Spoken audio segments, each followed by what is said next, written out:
Isa pong mabuting layunin na makapiling ang Diyos. Napakagandang adhikain na gusto nating makapiling ang Diyos. Marami pong marahil sa atin ay talagang nakakatiyak na tayo na makakapiling natin ang Diyos doon sa walang hanggan.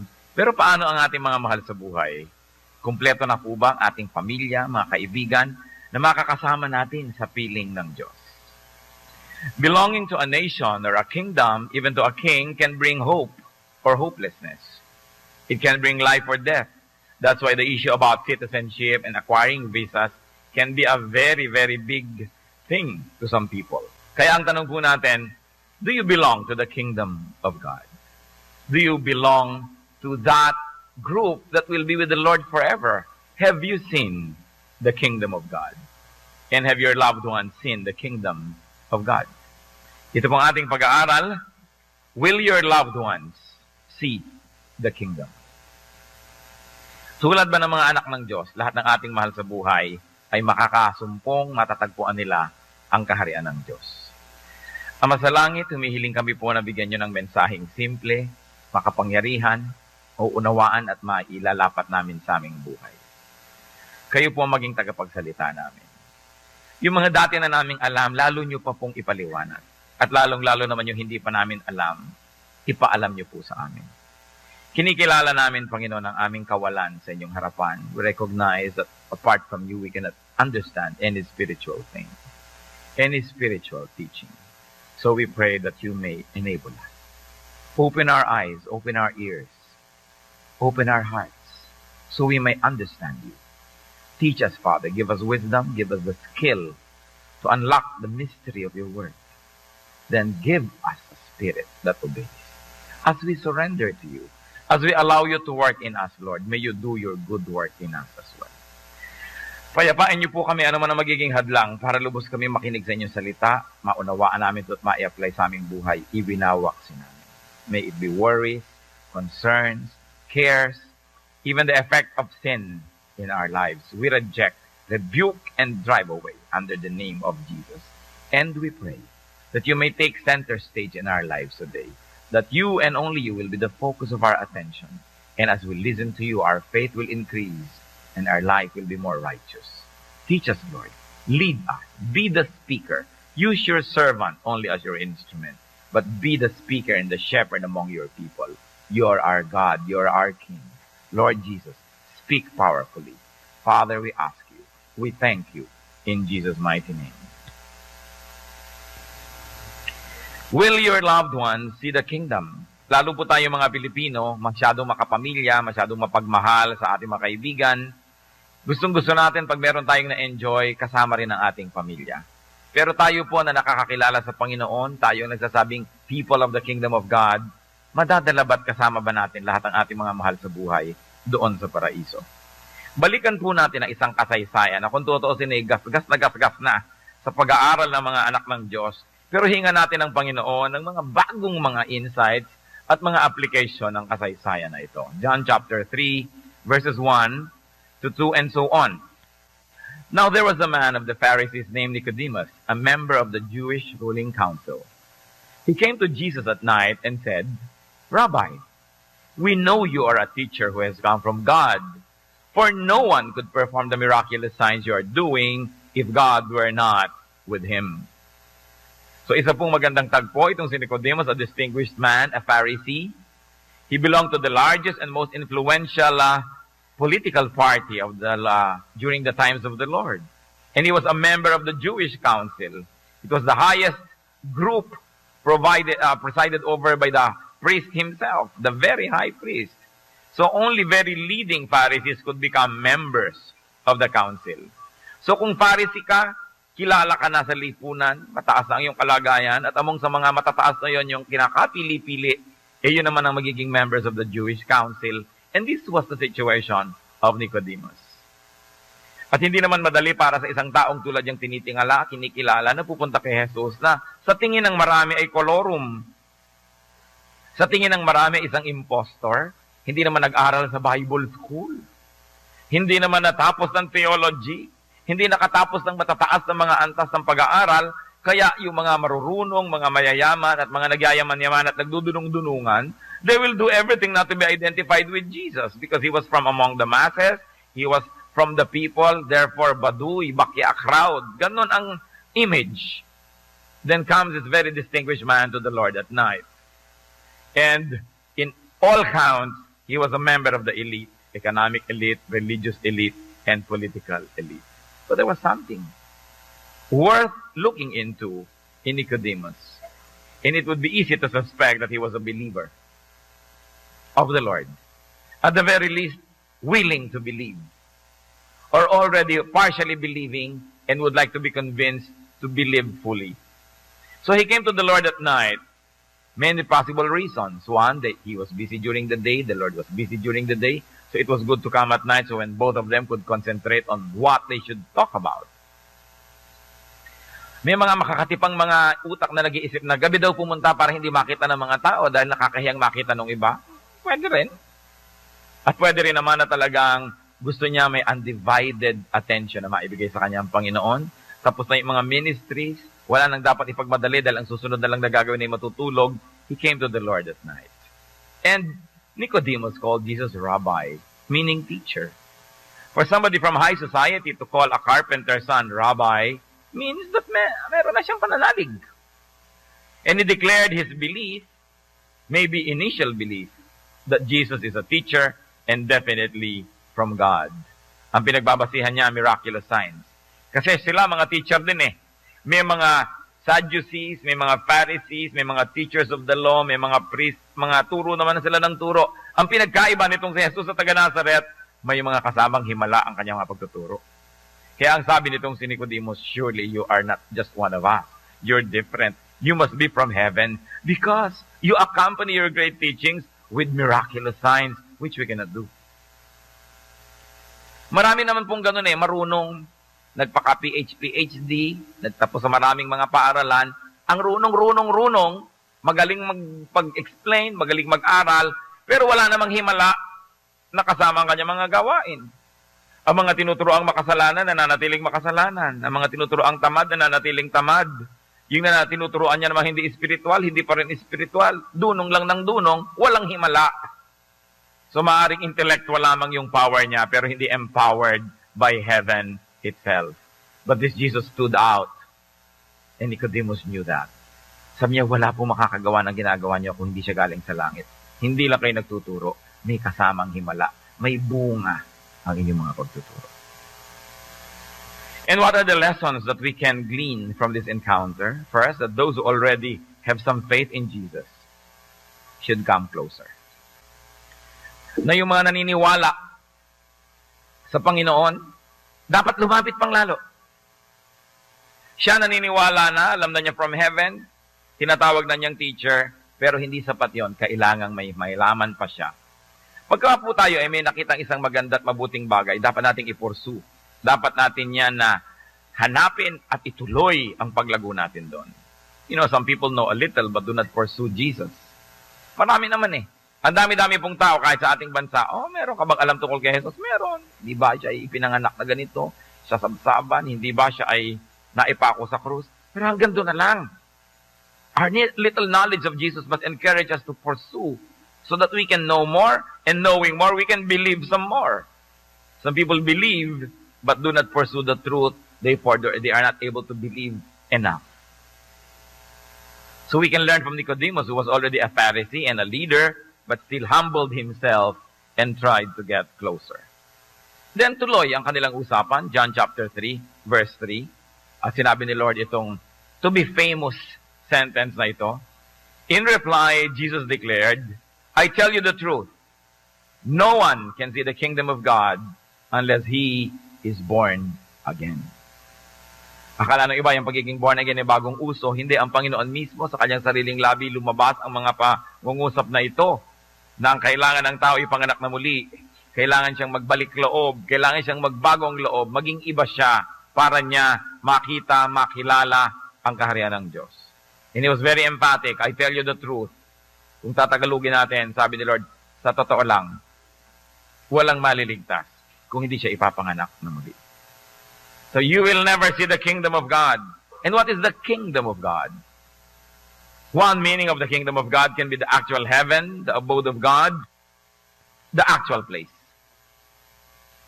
And yet another meaning of the kingdom of God, which many people miss, is the Spirit of God that characterizes and fills that actual place, which can be here now. So pag pinag-uusapan po yung kingdom of God, maaaring yun yung langit na ibababa, yung langit na mapa sa amin ng kaharian mo, the kingdom which is yet to come, the heaven, the new heaven which will be brought down to earth, na inaantay ng mga namatay na at pag naghari na si Jesus. Pero meron pa pong isang meaning ang kingdom of God, yung essence, yung wisdom, yung ways of God that we can feel and we can know now. Kaya sabi sa Luke 17:20-21, once having been asked by the Pharisees when the kingdom of God would come, ibig sabihin yung literal, physical na langit, yung kaharian ng Diyos, Jesus replied, the kingdom of God does not come with your careful observation, nor will people say, here it is, or there it is, because the kingdom of God is, church, within you.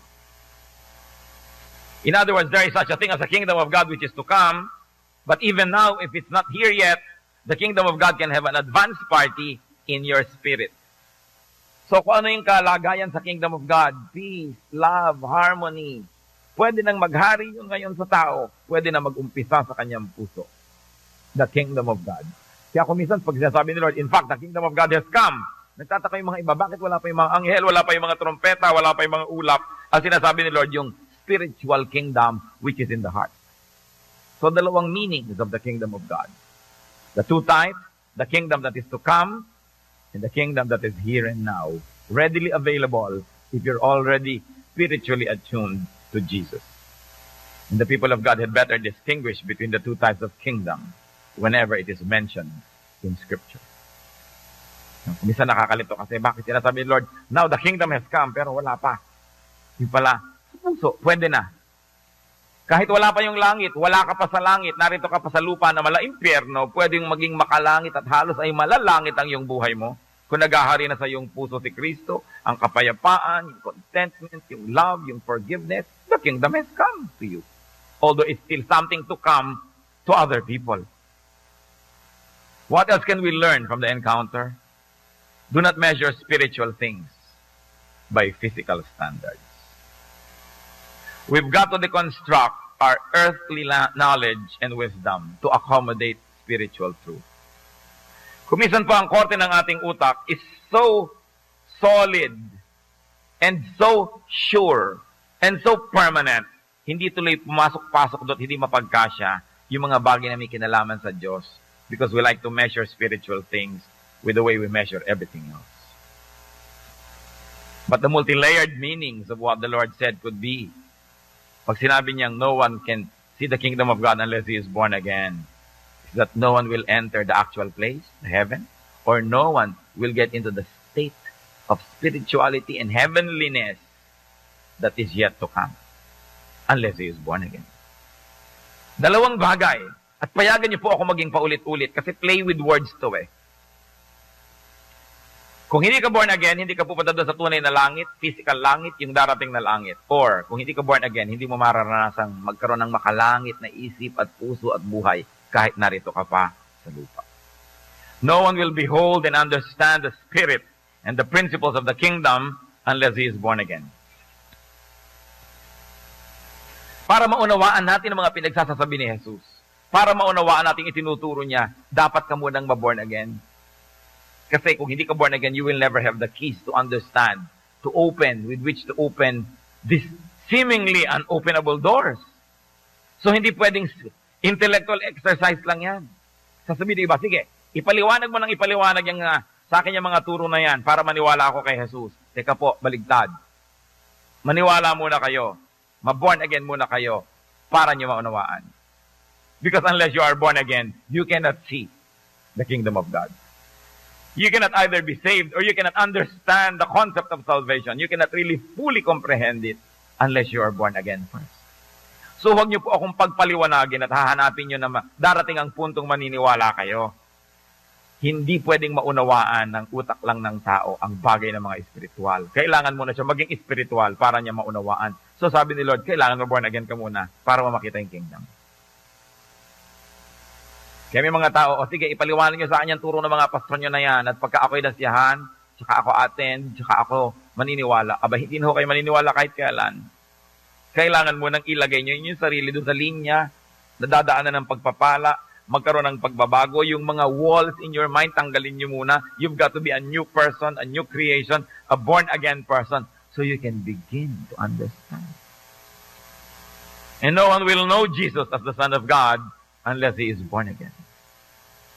Kaya mga hindi makaunawa tungkol sa mga ganyang bagay, hindi maunawaan kasi isip ng isip. Kailangan mo nang tanggapin si Jesus. Humingi tayo ng bagong espiritu, bagong puso, at saka tayo mag-aral. Kasunod, magkakaroon tayo ng capacity to understand. And of course, technically, no one will be saved unless he is born again. And in a spiritual way, no one will understand Jesus and heavenly ideas unless he is born again. So itong si Nicodemus, interesting. Born again na kaya siya nung hinarap niya si Jesus? Kasi bakit niya tinawag na Rabbi? Bakit niya tinawag na you must be from heaven? May nauunawaan na siya na hindi mauunawaan ng iba kung hindi sila spiritually attuned to the Lord. Could Nicodemus be already born again? Or could he be in the process of being born again because he already had an initial understanding of Jesus, of the kingdom of God, and of the kingdom of heaven. And now he was there wanting to know more so he can be fully cognizant of who Jesus was, and therefore he could fully accept him by faith. Kasi si Lord, yung mga sinabi niyang very indirectly, sabi ni Nicodemus, Rabbi, palagay ko po galing kayo sa langit kasi walang makakagawa ng ginagawa niyo kung hindi galing sa langit. Sabi ni Lord sa kanya, indirectly, alam mo, hindi mo masasabi yan kung hindi ka born again. Bakit may alam ka na? Mukhang naiintindihan mo na kung sino ako. O kaya sinasabi ni Lord, walang makakapagsabi niyan kung hindi siya born again. So, maaring born again ka na ba? O in the process, in the making. And the third lesson we learn from this encounter is almost a repeat of number 2. Be spiritual to understand spiritual truths. It is important. Gusto mong maunawaan ng mga Chinese talaga? Speak the language. Then you'll understand. You want to understand the Filipinos? Speak their language because there are many ways to understand them through the words they say, through how they say things. So, you want to understand spiritual things? First, be spiritual. Kaya po marami mga intellectual, pero hindi spiritual. Marami mga Bible scholars, alam lahat ang pasikot-sikot ng Bible, alam lahat ang mga sinasabi ng mga verses, pero hindi spiritual ang buhay. At walang mga bungang spiritual. Kasi hanggang utak lang. Ang sinasabi ni Lord, aba, hindi pwedeng maintindihan niya ng ganyan lang. Kailangan sasakay ka ng lubos, papasok ka dun sa system, and then you will understand. Sapagkat ang mga spiritual na bagay hindi na pag-aaralan, yan ay ipinagkakaloob ng Espiritu ng Diyos. Kaya pati ang panalangin, hindi naman natin lubos na nauunawaan, kaya ang tunay na panalangin talaga, yung led by the Spirit. Sa Romans 8:26-27. In the same way, the Spirit helps us in our weakness. We do not know what to ought to pray for, but the Spirit Himself intercedes for us with groans that words cannot express. And He who searches our hearts knows the mind of the Spirit, because the Spirit intercedes for the saints in accordance with God's will. Maraming possible readings ito. Isa sa mga yan, hindi mo naman alam talaga kung anong dapat mo ipag-pray eh. Dahil hindi po ba sinasabi, if you pray according to God's will, He hears. Therefore, true and effective prayer is that which is done in accordance with God's will. Question, do you know God's will? No. We have an idea, a general idea of what God wants to happen, pero specific will. Ang papakasalan mo ba si Antonio o si Rico o si Dalmasio? You don't know, wala sa Bible eh. You don't know what the perfect will of God for you is. Ang gagawin mo bang negosyo ay magtatayo ka ng palaisdaan o ng scrap shop o magtatayo ka ng computer store? You don't know. And when you pray, how do you now pray powerfully? Sabi, the Spirit helps you. Sinasabi sa'yo ng Holy Spirit, itong ipag-pray mo, ito ang will ng Father. At pag malinis ang iyong kalooban, spiritual lang yung buhay, naririnig mong mabuti yung tinig ng Espiritu, nasusunog mo, may udyok sa'yo, bakit nagigising ka ng alas 2 ng umaga, gusto mong ipag-pray sa Aling Tekla. Tapos malalaman mo pala kinabukasan, nanganganib yung buhay dyan ng oras na yun, kaya mo siya pinag-pray. The Spirit leads you to pray according to God's will. Kasi, ang buhay mo ay spiritual. Pero kung hindi ka spiritual, sinasabi na ng Spirit, ipag-pray mo sa Aling Petra. Hingi ako ng bahay. Lord, bigyan niyo po ako ng bahay. Wala, hindi sinasagot. Kasi when we ask according to God's will, He hears. That's why the work of the Spirit is so important. The Spirit reveals to us what we cannot know by our knowledge alone. So sabi, the Spirit helps us in our weakness. We do not know what we ought to pray for, but the Spirit Himself intercedes for us with groans and words that words cannot express. So if the Spirit works that way in our prayer life, the Spirit can work that way in understanding the Bible, in understanding Jesus, in understanding the kingdom of God. So para maunawaan, maging spiritual ka muna, maging born again ka muna. Itatwa mo muna, ihingi ng tawad, talikuran na yung mga kasalanan, tanggapin mo si Jesus. At pag nandun ka na sa pwesto na pwedeng daluyan ng pagpapala, dun mo ngayon mauunawaan because now you have a relationship with the Holy Spirit. You are now the temple of the Holy Spirit. You understand things that many people cannot understand because the Spirit intercedes with sighs and moans that words cannot express. Kaya magtataka po tayo, ba't binabasa natin yung Biblia, nabura na kababasa natin, wala kang makitang kahulugan. And here comes somebody receiving revelations from the Spirit of God and tells you, eto ang nakita ko dyan sa verses na yan. You say, bakit di ko nakita? Bakit 5 beses ko na yung pinag-aralan? 10 beses ko narinig na itinuro, ngayon ko lang nakita yung angle na yan. Because the Spirit helps us in our weakness. We don't even know what to look for. We don't know what to study. We don't know what to understand. But the Spirit intercedes for us with groans that words cannot express. That's why in the work of the Lord, in our spirituality, the work of the Holy Spirit is everything.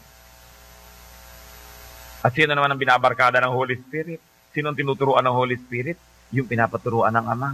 At hindi lang yon, yung nabubuhay ayon sa kagustuhan ng Espiritu. Kaya mahalaga sa prayer life yung holiness, yung righteousness. Sa pagsasaliksik ng salita ng Diyos, yung hinahanap mo talaga yung siya. Hindi dahil gusto mo lang magpasikat, gusto mo maging makamarunong, gusto mo manalo sa argumento, aral ka ng aral, runong ka ng runong, pero ang puso mo ang layo sa Diyos. Hindi yun ang espiritualidad. And the Lord said, unless a man is born again, he cannot understand these things. You've got to be new. So you will be ready to receive new things. Sabi niya, yan bang mga alak ay sinasalin mo, bagong alak, isasalin mo sa mga lumang mga lalagyan? No, bagong lalagyan para hindi sumabog. Malinis na tubig, ilalagay mo sa maruming lalagyan? No, dapat bagong lalagyan din, bagong tubig. Bagong knowledge, bagong spirit, bagong work. That's why you must be born again. Religion will not do. Religiosity will not be enough. You've got to have a new spirit.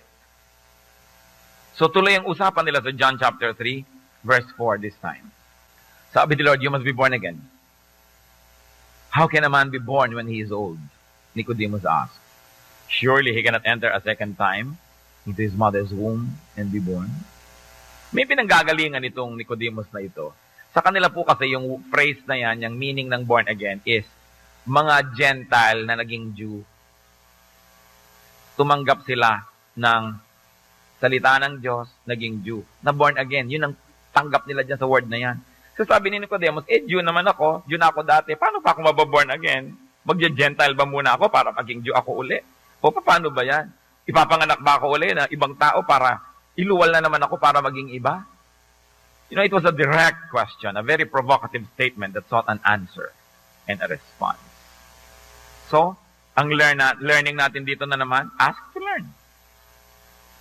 Nicodemus asked to learn, not to challenge. He was subordinating himself to Jesus. He was asking for siguro to confirm what he already previously thinks to be so, or he's really searching for new answers. And he might be willing to replace his old mindset with a new answer that he might understand from the Lord. Sabi niya, how can a man be born when he is old? There are many readings. Jew na ako, paano pa ako magiging Gentile para lang mag-convert para maging Jew? Pwede pa bang mangyari yun? O pwede rin niyang sabihin, literally, paano maboborn again ang isang tao kung matanda na siya? Papasok pa ba siya sa sinapupunan ng kanyang ina para siya ipanganak na muli? But surely that is not the main reason he was saying these things. Kasi pareho naman silang matalinong tao, bakit sila mag-uusap sa napakababang antas? So surely these are symbolisms. Then John 3, 5-8. Jesus answered, I tell you the truth. No one can enter the kingdom of God unless he is born of water and spirit. Now, the plot thickens. Nagkaroon pa ng water and spirit. Flesh gives birth to flesh, but the spirit gives birth to spirit. You should not be surprised at my saying, you must be born again. The wind blows wherever it pleases. You hear its sound, but you cannot tell where it comes from or where it is going. So it is with everyone born of the Spirit.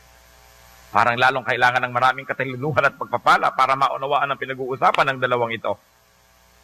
So the Lord engaged Nicodemus, and the Lord answered the question. And he elaborated, to enter the kingdom of God is to be born again. And to be born again is to be born of water and spirit. Sabi pa ni Lord, flesh gives birth to flesh. Spirit gives birth to spirit. In other words, the Lord was saying, you want to enter the kingdom of God, hindi pwedeng worldly ang usapan natin. Kailangan spiritual. So huwag mong gamitin ang mga worldly reasoning mo. Kailangan maintindihan mo ito from a spiritual level. Kasi kung worldly ang reasoning mo, ang magiging bunga lang yan, puro worldliness. Hindi ka makakaakyat sa kingdom of God. So ibahin natin ang takbo ng usapan, ibahin natin ang rules of the game, ibahin natin ang logic. Kailangan spiritual. Because the kingdom of God is not of flesh. It is a spiritual one. Because of that, the way to it, the way to understanding it, is not by knowledge, not by flesh, but by the Spirit. Meaning being spiritual. Therefore, kailangan ng tao spiritually reborn.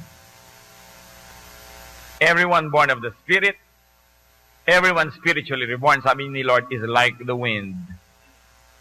You cannot see it, but you know it is there. So, pagka daw ang isang tao na born again, ang kanyang espiritu, ang kanyang lahat-lahat, may nalalaman na hindi mo maipaliwanag. Alam mo nandyan, pero hindi mo alam kung saan galing, saan pupunta. Pero alam mong nandyan. And it is only discerned from the heart. So another lesson we can learn is that the way to God's kingdom is a spiritual one. Not intellectual only, not physical and material only, but a spiritual one. Ano pong ibig sabihin nun? I like to go to God's kingdom. Hindi pwedeng daanin ko lang to sa patalinuhan, sa mga argumento. Kailangang maranasan ko ang Diyos sa espiritual, malalim, at personal na paraan. Nalilito ba kayo? Kakalito, di ba? Hindi kayo nag-iisa. Dahil sabi ni Nicodemus sa John 3:9, how can this be? Nicodemus asked, ano ba itong tinatakbo ng usapan ho natin? Pakipaliwanag nyo nga. So another question. And Nicodemus knew his place. He was the seeker. He was the student. Kaya pinaalala ni Lord, John 3:10-15. Tuloy natin ang basa. At kung may nalilito sa inyo, huwag mo na kayong susuko. Hang on and ask God, Lord, reveal to me. Sabi ni Lord, you are Israel's teacher and you do not understand these things. I tell you the truth. We speak of what we know, and we testify to what we have seen.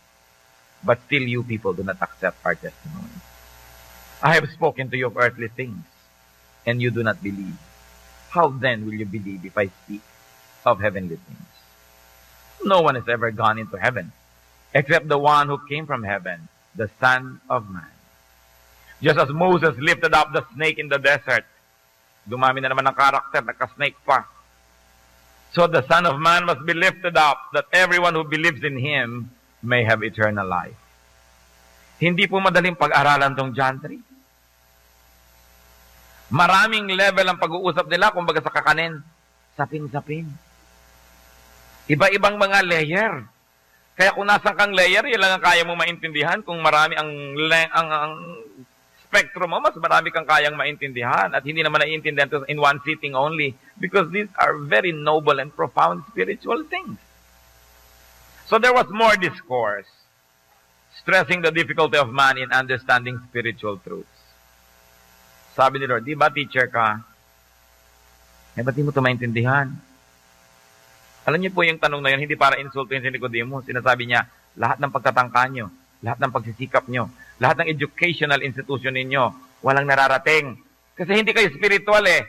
Puro lang kayo intellectual. Puro lang kayo parunungan. Walang mararating yan. Sabi niya, spiritual things can only be understood by spiritual people because spiritual things can never be learned. They are only revealed by the Spirit of God.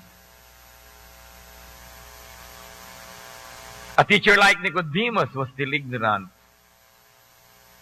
And a teacher like Jesus, despite the miraculous signs, was still misunderstood, doubted, and rejected. Sabi niya, kung pinag-uusapan natin, mababang antas, hindi natin tayo magkaintindihan, tataasan pa ba natin? Ikaw na nagsasabi, naniniwala ka, I am from God. Nakikita mo yung mga miracle. Yung pala, bakit hindi kayo maniwala ng lubos? Bakit hindi nyo tanggapin ng buong buo? Kung hindi nyo man naiintindihan, for the sake that you recognize that I am from heaven, then by faith, understand and try to believe and accept what I'm saying. People are trying to make everything enter through their mind. Para kayong merong pagkalaki-laking kama, hindi maipasok sa bahay nyo kasi ang kipot ng pinto. Ganun ang ginagawa ng maraming tao. Understanding spiritual things sa kakiputan ng utak nila. Sa kaliitan ng alam at sa kaliitan ng pananampalataya, hindi na mangyayari pa. Kaya kailangan gibayin yung buong bahay na yan nang maipasok yung kama na kailangan ipasok. At marami po tayong dapat gibayin sa ating isip. Ating mga pamamaraan, ang ating mga religious ways, ang ating mga tradition, ang ating mga nakagawiang paniwalaan, kailangan gibain yan kung gusto nyo may makapasok ng mga bagong bagay. Hindi yung papayag lang kung pumasok, itong makakadaan sa pintong ito. Maraming hindi makakapasok. Maraming hindi makakapasok. Kaya marami po tayong sinisira. Pating dati na nating tradisyon, kung nakita natin the Bible says it must not be done, hinigiba natin yan. Mga pamamaraan ng ating buhay. Sinabi na nga ng Bible, dapat huwag kang maging mayabang, ang yabang mo pa. Hindi pumapasok yung mga teaching kasi may nakabara. Sinasabi na nga, kailangan ka magparaya, magpasensya, magpatawad. Hindi naman natin ginagawa. So, anong ginagawa po natin sa katuruan ng Biblia? Pang-utak lang. Hindi ina-apply sa totoo. Alam ang turo, pero hindi sinusunod. Sinasabi natin, hanggang pinto ka lang kasi hindi ka kasya sa aking pinto. Therefore, I will not allow you to enter my house. So, alam ko yung teaching na yun ng forgiveness, pero pag pinagbigyan ko tong tao to, pinagbigyan ko yun, baka ako abusuhin to. Hindi ko tatanggapin yan, hanggang pinto lang yan. Alam ko lang yan. Kaya sabi ni Lord, gusto mo talagang mabago? Gibain mo ang lahat. Mamatay ka. You must be dead so you can be born again. Sabi niya, nothing grows unless it dies first. At ang ibig sabihin ng Panginoon, yung mga buto, itinatanim mo sa lupa, tinatanggal mo doon sa kanyang tangkay, halos ay mamatay na siya doon, pero sa kanyang kamatayan, tutubo muli ang isang halaman. Marami tayong dapat pinapatay sa ating sarili para mabuhay ang Diyos sa ating puso. Marami tayong mga pag-iisip, pagpapahalaga, mga pangarap, mga paniniwala na pinapatay natin, pinupuksa para magkaroon ng lugar ang tunay na Diyos at siya'y mabuhay. Sabi ni Lord, you know, you must be born again so you can see the kingdom of God. Kaya yung iba sa yayain mo sa Bible study, hoy, baka mamaya, ipapatapon niya ng aking mga anito. Ayoko. So, alam mo, hindi ito mababorn again. Ayaw mamatay hindi pa nga alam kung anong ipapatanggal sa kanya. Sinasabi ng wala akong tatanggalin. Hindi siya willing mamatay. Paano siya mabubuhay muli? The person is not willing to die, so how can the person be born again? It is important that we kill parts of us so that Jesus will live in us. Kaya sinasabi, I die, you live. Live in me. Sabi ka, teacher mong tao, hindi mo ba alam ang pinag-uusapan natin? At lalong ipinakadiin-diin ni Lord sa verse 13, no one has ever gone into heaven except the one who came from heaven, the Son of Man. So, in other words, the Lord was saying, only he who came from heaven can go to heaven. Therefore, only those who will go with and be taken by Jesus can go into heaven. Sabi niya, yun lang galing sa langit ang makakapunta sa langit. Ako lang ang galing doon. Ang makakarating lang doon ay yung isasama ko. Yung sasama sa akin. In other words, para kita isama, kailangan kang mamatay at ako'y mabubuhay sa iyo. At dahil ako'y nasa sa iyo na, papasok ka na sa langit. Pero yung ikaw buong buo as you are, gusto mong pumasok doon, off limits, hindi ka pwede doon. You've got to die. You've got to die to your old self. And let me live in you. Then I can take you to heaven. How can people go to heaven? How can people see the kingdom of God? In our everyday language, we mean, how can we be saved? By being born again. So, teka na, ipaliwanag na po ba talaga kung anong pagiging born again? It's by believing in Jesus. Dahil sabi sa verse 15, that everyone who believes in Him may have eternal life. If to be born again is to have eternal life, is to believe in Him is to have eternal life. Therefore, to be born again is to believe in Jesus. Simple mga mathematic formula. No? Whatever you do on the left side of the equation, you do on the right. If A is equal to B, if B is equal to C, then A is equal to C. So to be born again is to see the kingdom of God.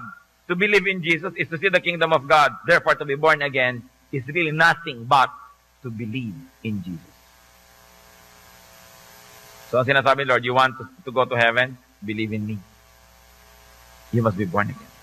Kaya lang, meron pang problema. To be born again is by being born of water and of spirit.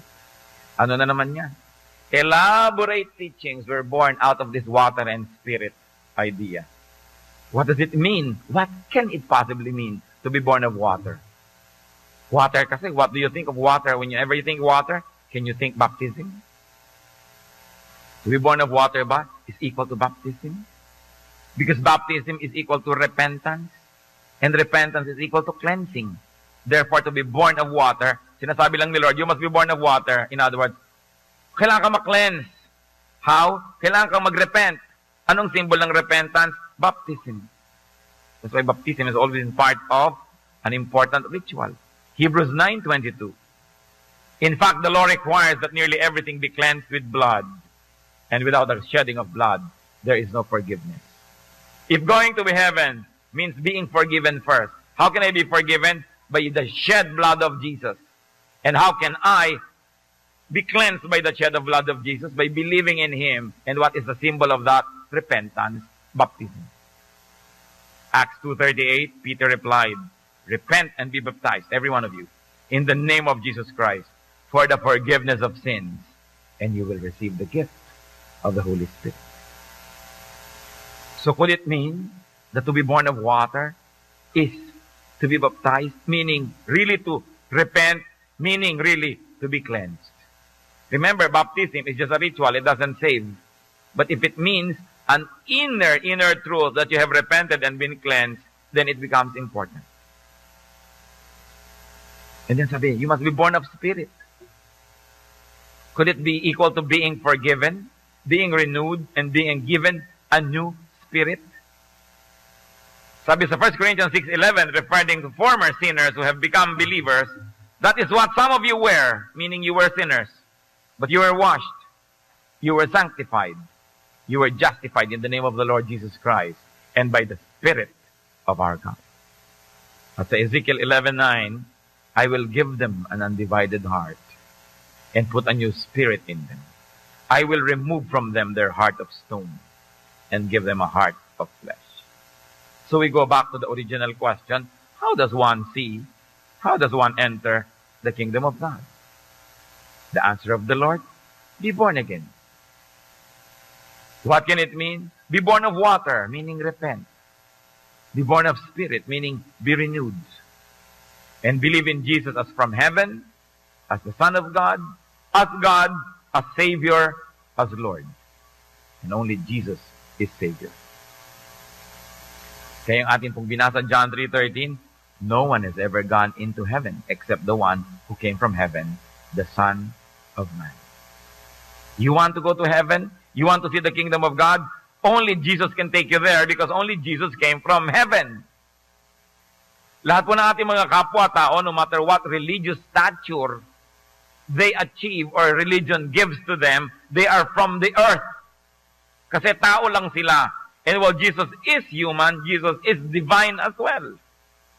Hindi tayo kayang iligtas ng kapwa-tao lang. Hindi ka pwedeng tumawag sa kapwa-tao lang. Hindi ka pwedeng magdasal sa kapwa-tao lang. Kahit na nabuhay na siya at namatay ilang libong taon na ang nakalipas o several hundreds of years. At siya ay dumaan sa mga ritual-ritual na binigyan siya ng kung ano-ano mga religious title. Tao pa rin yun. Only he who came from heaven can go back to heaven. And therefore, only those who will cling to this one who came from heaven can go to heaven. Kaya sabi sa John 14:6 ni Lord, Jesus answered, I am the way, and the truth, and the life. No one comes to the Father except through me. How can you go to the Father through someone else? Eh si Lord lang yung from the Father. Siya lang ang pwede mong daanan to the Father. Kaya meron naman mga iba, ini-ignore nila si Jesus. They go directly down to the Father. How can the Father receive you? There is no common denominator. The Father is divine, you are human. Walang transformer. Hindi ba yung 220 gagawin mong 110, yung 110 gagawin yung 220, nandun ka sa gitna. Walang transformer. Pupunta ka diretso sa Father, divine siya, sacred and holy. You are a sinful person. How can you have any connection? But here is Jesus, connecting to the divine, the Father, and the human in Him, connecting to the human in us. And when we pass through Him, when we believe in Him, when we accept Him as Savior and Lord, all our sins are forgiven because of Him. All our sins are absorbed by Him. So dadaan tayo at nasasala sa Kanya. Paglampas sa Kanya, pwede na tayong pumunta sa Father. Kaya sabi ni Lord, I am the way, the truth, and the life. No one comes to the Father except through me. 110 kang equipment, 220 ang kuryente, diretso ka, di sumabog ka. Kailangan mo ng transformer. Si Lord sabi, sige, kukonect ako sa 220, kay 110 through me, magkakasundo kayo. Kaya sabi sa Acts 4:12, salvation is found in no one else. For there is no other name under heaven given to men by which we must be saved. At sinasabi, we have peace with God through our Lord Jesus Christ. Dumaan tayo sa Kanya, nasala niya tayo, lahat ng kasalanan natin, inako niya, paglampas natin sa Kanya, holy na tayo, ang tawag sa atin, saint, holy. Pwede ka na ngayong dumiretso sa Father. Diretso ka mag-isa without Christ, you will never be accepted. Kaya 1 Timothy 2:5-6 says, there is one God and one mediator between God and men, the man Christ Jesus, who gave Himself as a ransom for all men, the testimony given in its proper time. And John 3:16-18, kasunod ng ating mga binasa. For God so loved the world that He gave His one and only Son, that whoever believes in Him shall not perish, but have eternal life. For God did not send His Son into the world to condemn the world, but to save the world through Him. Whoever believes in Him is not condemned, therefore going to heaven, therefore born again, di ba? Whoever believes in Him is not condemned, but whoever does not believe stands condemned, church, already, because he has not believed in the name of God's one and only Son. Hindi mo na kailangan mamatay para ka ma-judge. Kung sa paninindigan mo ngayon, hindi ka naniniwala kay Jesus bilang anak ng Diyos, bilang tagapagligtas, condemned ka na. At dahil condemned ka na, paano ka ngayon maliligtas? This life is already destroyed. This life is already marked for hell. You must die and be born again. Kaya dapat ka magsisi ng mga kasalanan, paligtas kay Jesus, ubura ka na, then may bago ka ng buhay, you're already in the Lord. Then you can go to the kingdom of God. Kaya ang sabi sa 2 Corinthians 5:17, if anyone is in Christ, he is a new creation. The old is gone. The new has come. The old cannot enter the kingdom of God. It's too damaged. You've got to be new. And how does that happen? Lord, ito po ang inyong kabanalan. Ito po ang aking mga kasalanan. Inyo na. Paparusahan po ako. Pwede bang kayo na pumunta kayo sa cross? Mamatay kayo para sa akin. Ginawa niya lahat so that through Christ, we can enter the kingdom of God. Kaya sinasabi niya, look, the Lamb of God that takes away the sins of the world. Kasi po sa mga seremonya sa Israel nung araw, yung lamb, ceremonially, pag inilagay sa gitna, inililipat sa kanya ang kasalanan ng lahat ng mga tao. At pag nasa kanya na, papatayin siya ngayon, therefore, bayad na ang kasalanan. Kaya si Jesus, inilipat sa kanya lahat ang kasalanan natin at namatay siya. Kaya lang, ang pinagkaiba niya doon sa mga lamb ng Israel, siya yung true lamb. Ang kabanalan niya ay higit sa kasalanan nating lahat.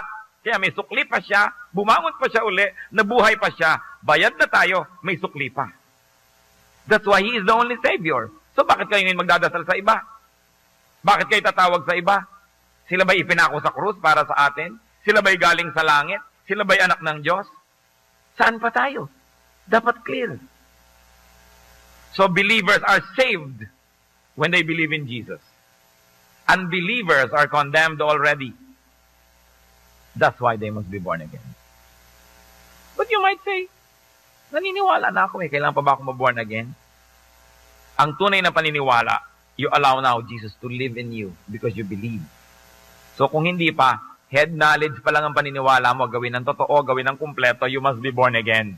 Because the Lord said, unless a man is born again, he cannot see the kingdom of God. Ang magtataka po kayo, libu-libong taon na ang pagtuturo ng Kristyanismo. Ito lang layatang last 40, 50 years, nadinig natin yung born again. Ikinubli, itinago sa mga tao ang tunay na daan para maligtas. Kaya tuloy ngayon, pag sinasabi mong born again ka, ang tingin sa'yo, para ka megalis. Born again ka ba? Sabi ng mga kamag-anak mo, oy, baka nagbo-born again ka. Sabi ng mga tita mo, galit na galit sa'yo. Samantalang si Jesus ang nagsabi, unless a man is born again, church, wala namang kagana-gana, church. Yan, he cannot see the kingdom of God. So bakit pinandidirihan yung pagiging born again? Yun ang the best thing that can happen to a person. Kapag may nagsasabi, born again ka ba? Hindi, renewed po. Born again ka ba? Hindi naman ano lang ako para, ba't di mo masabi? So mo, yes. Because the Lord said, unless a man is born again, he cannot see the kingdom of God. Hindi parang itinatago mong mayroon kang ketong dahil born again ka. Because religion has not only trivialized, but nearly criminalized being born again. Kasi bakit? Nawala yung ritual, nawala yung mga debosyon, nawala yung mga by works. Kasi by faith ang kaligtasan, diretso sa gawa ni Kristo. Kaya nakakapagpalaya, you are released from ignorance, you are released from bondage, you are released from many wrong-headed and oppressive religious teachings. Kaya ikinukubli yan. Pero ang mahalaga is to be born again. Ito pong tanong ko, at huwag nyo nang lakasan ng sagot, personal na lang. Born again na ba kayo? Sino may mga born again dito? Pwede bang pumalakpak sa Diyos? Dapat kasali ako. Amen. Praise God. Etong tanong. Ang mga kamag-anak nyo, will your loved ones see the kingdom? Sabi ni Lord, unless a man is born again, he cannot see the kingdom of God. Ang nanay nyo. Kung ako ang nanay ko, mahirap kausap yan. Hinahawakan ng palo-palo at binabanggit ko ang pagiging born again. Ibig nyo sabihin, hahayaan nyo na siya, balato nyo na kaya taningang nanay nyo. Para lang siya huwag magalit o maggalit-galitan, di bali na. Paano ang anak nyo? Manugang nyo. Biyenan nyo. Ay, biyenan ko, hindi bali na, huwag na lang. Hindi. Kailangan lalo. Dahil talagang kung tunay kang born again, love your enemies. Hindi mo naman enemy talaga yung biyenan mo. Kung minsan lang may misunderstanding kayo. So, lalo na nating dapat mahalin. At isang malaking test yan kung talaga kang anak ng Diyos. Lahat ng tao gusto mo masave. Kailangan tayo mag-born again. Because those who are born again, those who truly believe in Jesus, will be saved. You must do something now. Romans 3:23 says, for all have sinned and fall short of the glory of God. All have sinned. Ano ngayon ang kinalaman natin dyan? Romans 6:23, for the wages of sin is death. But the gift of God is eternal life in Christ Jesus our Lord. So lahat ng tao, pag hindi pa sila born again, they are dead. They are going to hell. They must be born again. Because the Lord said, unless a man is born again, he cannot see the kingdom of God. Tapos ang problema, mamamatay ang tao. Hebrews 9:27, just as man is destined to die once, and after that to face judgment. When a person dies, pag nalagot ang hininga, judgment. Wala ng 9 days. Walang 40. At lalong-lalo na, wala nang pwedeng ipag-pray kung namatay na. Tapos yung mga naiwan sa lupa, dasal lang dasal para patawarin ang namatay. Hindi na pwede. Hebrews 9:27, just as man is destined to die once, and after that, to face judgment. Do you now see the kingdom of God? Tayo dito. Sabi sa Matthew 28:18-20, then Jesus came to them and said, all authority in heaven and on earth has been given to me. Therefore go and make disciples of all nations, baptizing them in the name of the Father, and of the Son, and of the Holy Spirit, and teaching them to obey everything I have commanded you. And surely I am with you always, to the very end of the age. Ano bang nais kong tukuyin? Will your loved ones see the kingdom of God? Kung kayo, sigurado na, paano pong mga mahal niyo sa buhay? Ang itinuturo ng Panginoon dito, humayo, magturo. Jerusalem, Judea, Samaria, the ends of the earth. Every heart that has Christ is a missionary. Every heart that doesn't have Christ is a mission-filled. That's why if you have Christ in your heart, you are a missionary. Who is your mission-filled? Kumusta pa ang inyong pamilya? Ano bang napag-uusapan nyo? Magkano ba ang rate ng dollar ngayon? Ang init naman ng panahon. Ay, may baha. Anong ulam ngayon? Ano mga pinag-uusapan natin sa buhay? Napag-uusapan po ba natin si Jesus? Pagkausap natin ating mga mahal sa buhay, nadadala ba natin ang topic sa salvation para sila ma-born again?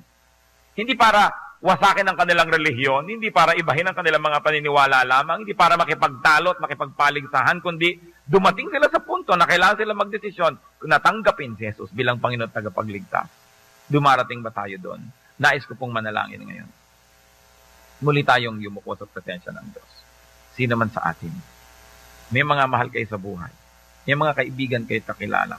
Gusto nyong turuan. Gusto nyong dalhin sa Panginoon. Pero kung minsan nahihiya kayo, kung minsan wala kayong timing, kung minsan you don't know what to do, natatakot kayo sa mga reaction, and you want to ask God for boldness, and for confidence, and for power to do it correctly. You're going to ask, Lord, empower these people so they can speak powerfully and convincingly. Whoever would like to say, Lord, here I am. I like to be used by you. I like to bring my loved ones to you. I want them written in the book of life. I want them to see the kingdom. I want them to be born again. Sino man sa atin ang gusto humingi ng kapangyarihan ito? Panginoong Diyos, kinikilala na gustong sumunod pero may mga hadlang. Turuan niyo kami, Lord, na pahalagahan ng bawat kaluluwa. Tingin man namin sa kalay mas mataas o mas mababa, mas makapangyarihan o mas mahina. Ano man yun, Lord, lahat ng espiritu ng tao ay mahal mo at gusto mong bumalik sa iyo. Kami naman na may access, kami na nakakakilala sa kanila, may panahon, we share time and space, turuan mong huwag naming sayangin ang ibinibigay mo sa aming posisyon para maging missionary. So Lord, sa nangangailangan po ng karunungan para makatanda ng mga verses, ipagkaloob niyo. Sa mga mahihiyain at nagkakaroon ng dahilan para huwag magturo, alisin mo po ito, bigyan mo kaming lakas ng loob. At lalo na yung nahihiya, hindi nakakahiya na magturo ng iyong mga kabanalan. Hindi nakakahiyang magdala ng tao sa iyong kaligtasan, sagipin sila doon sa impyerno. Ituro mo sa amin, Lord, kung anong tunay nakakahiya at kung ano hindi. At bigyan mo kami ng lakas. Na pag nagsasalita kami, bigyan mo ng kapangyarihan na ito will accomplish the purpose for which you send the words. That we will learn when to speak and when to be silent, how to speak powerfully and convincingly. That we will do the right thing at the right time. Lord, as your people stand before you, release blessings. Release empowerment. Turn us into powerful missionaries. We seek you. We thank you, Father, in Jesus' mighty name. Salamat, Panginoon, sapagkat kayo ang magbibigay ng kapangyarihan sa amin na magdala ng mga tao sa iyong paanan. We know, Lord, that people need you. Father, we know that people need Jesus. People need the Lord. Teach us so we can bring the Lord to them and we can bring them to the feet of the Lord. Praise you, Lord.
falls hard, washing away our sin. Rain falls hard, washing away our sin. Rain falls hard, washing away our sin. Melodies rise up, and new strength we find. Rain falls hard, washing away our sin. Rain falls hard, washing away our sins. Rain falls hard, washing away our sin. Melodies rise up, and new strength we find. Heartbeat, a rhythm, a steady refrain, breaking the silence, washing away the rain. Hope ignites a spark, a fire in our eyes. Together we'll rise under brighter skies. We dance with ghost shadows beneath neon, anchored to the past, future already gone. Can't escape the pull, dark thoughts intertwined. Melodies fade out in the silence we find.